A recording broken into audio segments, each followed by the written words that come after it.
کہ ایک صاحب نے چیلنج کیا ہے کہ حنفی اپنی پوری نماز سلام تک صحیح حدیث سے ثابت کر کے بتا دے، میں مان جاؤں گا، یہ پھر بھی نہیں مانے گا، یہ بہت ڈھیٹ لوگ ہیں۔ احناف کی تکبیر تحریمہ سے لے کے سلام تک پوری نماز حدیث سے ثابت ہے، سمجھتے ہو؟ پوری نماز حدیث سے ثابت ہے۔ ان سے میں پوچھتا ہوں کہ آپ اپنی پوری نماز حدیث سے ثابت کر کے دکھاؤ، یہ نہیں کر سکتے۔ تو جو اس طرح کی بات کر رہے ہیں نا، اس کو لاؤ میرے پاس، میں اس سے چند سوال پوچھوں گا، تم ثابت کرو۔ دوسری بات یہ کہ حدیث کہتے ہیں کہ نبی صلی اللہ علیہ وسلم کی آخری نماز ویسی ہی تھی جیسے کہ ہم پڑھتے ہیں۔ حنفی جھوٹ بولتے ہیں کہ ترک رفع الیدین ہے، صحابہ کرام میں اکثریت ترک رفع الیدین کرتی تھی۔ یہ اس طرح کے جتنے بھی لوگ ہیں نا، ان کو ڈی موٹیویٹ کیا کرو، ان کا کوئی کام نہیں ہے، ان کا رفع الیدین ٹانگیں چوڑی۔ میں مانتا ہوں سارے اہل حدیث ایسے نہیں ہوتے جیسے جس نے آپ پر یہ اعتراض کیا، لیکن بہت سے اس طرح کے ہوتے ہیں، ان کو ایسی بیماری ہوتی ہے کہ ان کو کوئی غرض ہی نہیں، وہ ووٹ بھی اس بات پہ دیتے ہیں کہ وہ رفع الیدین کر رہا ہے کہ نہیں کر رہا۔ ان کا سب سے بڑا مسئلہ کیا بن چکا ہے؟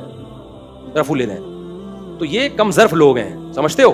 یہ اختلافی مسئلہ ہے، صدیوں سے چلا آ رہا ہے۔ ابراہیم نخعی، جن کا نام امام بخاری بڑے احترام سے لیتے ہیں، وہ ترک رفع الیدین کے قائل تھے۔ عبداللہ بن مسعود ترک رفع الیدین کے، صحیح حدیث ہے ترمذی کی۔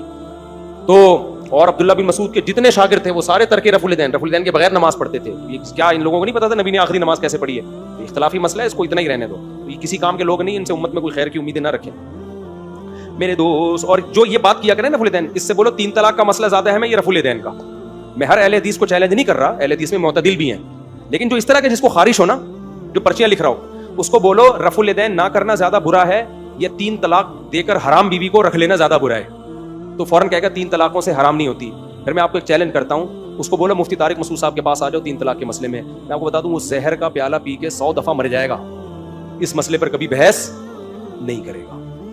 یہ اس کی علامت ہے کہ اس کو پتا ہے کہ یہ جو ہم نے بلنڈر کیا ہے نا، کہ طلاقوں کے بعد بیویوں کے جو ہم حلال کرنے کا فتویٰ دے دیتے ہیں، تو اس میں ہم سے بہت بڑا بلنڈر ہوا ہے۔ تبھی وہ اس موضوع پر زہر، جیسے مرزا غلام احمد قادیانی کو جو فالو کرتے ہیں، وہ اس پہ آپ سے مناظرہ کریں گے کہ یہ نبی صلی اللہ علیہ وسلم آخری نبی تھے یا نہیں تھے، اس میں الجھائیں گے، آپ کو کوشش کریں گے الجھانے کی۔ لیکن آپ اس سے اگر یہ بحث کرو کہ شرافت نبوت سے پہلے کا مقام ہے، پہلے کسی آدمی کا شریف ہونا ثابت ہوتا ہے، پھر آگے نبوت پہ بات ہوتی ہے، تو آپ قادیانیوں سے یہ بحث کرو کہ ہم اس بحث کو چھوڑو نبی آخری نبی تھے یا نہیں تھے، گل ویلے دی تے پھل موسم دا، اس پہ بحث کرو کہ مرزا غلام احمد قادیانی شریف انسان تھا یا نہیں تھا۔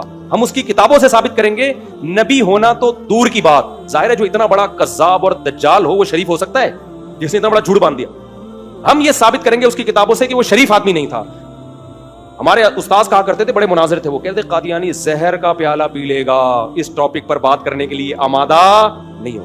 تو اسی طرح جو اس طرح کے اہل حدیث ہیں نا، جو رفع الیدین اور یہ مسئلے میں نا بہت زیادہ غلو کرتے ہیں، آپ ان سے بولو رفع الیدین سے زیادہ اہم کیا ہے؟ 3 طلاق۔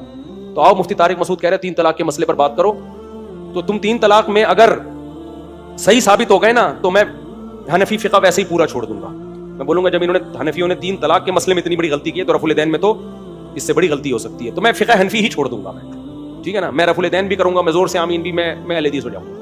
تو آپ کو بتا دوں، پھر میں بتا دوں، میں اس طرح کی بحث میں ہر اہل حدیث کو نہیں ملامت کرنا چاہتا، لیکن جو اہل حدیث اس طرح کی حرکتیں کرتے ہیں، جا کے حنفیوں کو چھیڑتے ہیں، تم رفع الیدین نہیں کرتے، تم یہ نہیں کرتے، تو ہر چیز کا جواب دلیل سے نہیں دیا جاتا۔ جو فتنہ پرست لوگ ہوتے ہیں نا، ان کو انہی اسٹائل میں جواب دیا جاتا ہے۔ دلائل سے جواب تو رفع الیدین کے کئی دفعہ ہو چکے ہیں، ہمارے بیانات میں بھی آ چکے ہیں، کتابیں بھی لکھی ہوئی ہیں، اور ہم مانتے ہیں اختلافی مسئلہ ہے، دلائل دونوں طرف ہیں، اور ہمیں کانفیڈنٹلی احناف کے دلائل زیادہ مضبوط لگتے ہیں اس میں، تو لیکن آپ کو نہیں لگتے تو کوئی ایسی بات نہیں ہے، اختلافی مسئلہ ہے۔ 3 طلاق کا مسئلہ اختلافی نہیں ہے، آپ نے بنایا ہوا ہے، اجماعی مسئلہ ہے۔